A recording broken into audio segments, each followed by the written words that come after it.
क्या आपने कभी सोचा है कि रावण के 10 सिर असली थे या सिर्फ एक प्रतीक? क्या सच में कोई इंसान 10 सिर के साथ रह सकता है, या फिर इसके पीछे कोई गहरी रहस्यमयी कहानी छिपी है?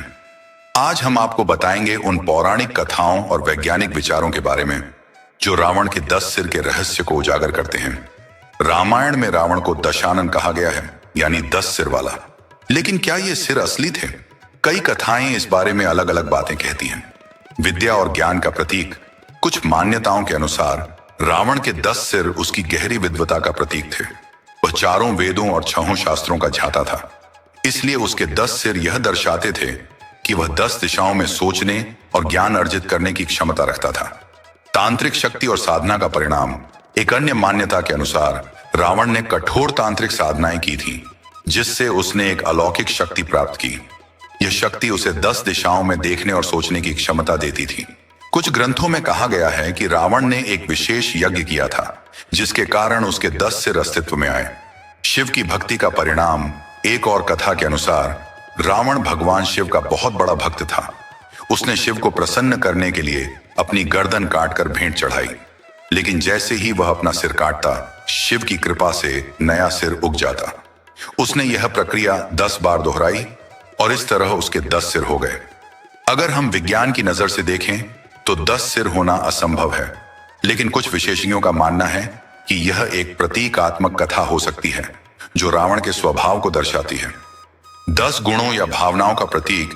कई विद्वानों का मानना है कि रावण के 10 सिर उसके 10 अलग अलग स्वभावों या भावनाओं का प्रतीक थे, जैसे क्रोध, वासना, मोह, लोभ, मद, ईर्ष्या, भय, अहंकार, जड़ता, ईर्ष्या।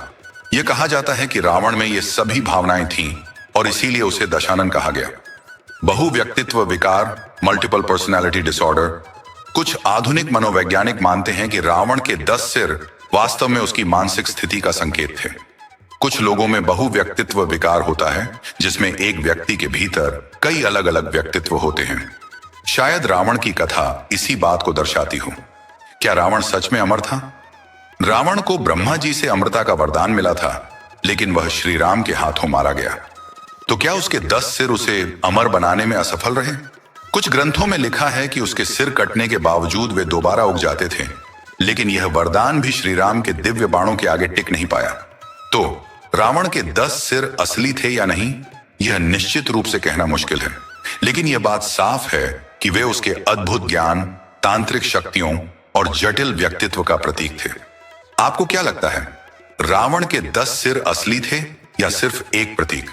हमें कमेंट में बताइए और इस वीडियो को लाइक शेयर करना न भूलें।